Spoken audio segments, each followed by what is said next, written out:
Tātad šis te ir rets eksemplārs, nu jau rets eksemplārs. Volvo 850 ar dīzeļu motoru, ekonomisks. 850 eiro? Nē, 850 tā sērija. A kura viņa ir gada? 96.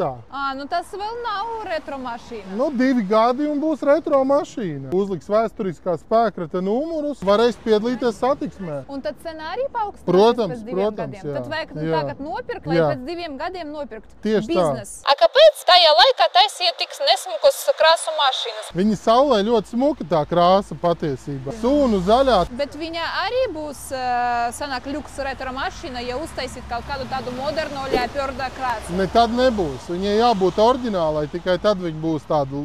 Ja es ar tādu mašīnu iebraukšu avārijā un man vajadzēs nokrasot vienu sānu, tas nebūs oriģināla krāsa? Tas būs sliktāk, jā, protams. Kritīsies vērtība. A šeit kaut kādas mantas, viņi iet dāvanā, kad nopirkat mašīnu? Tas manas mantas.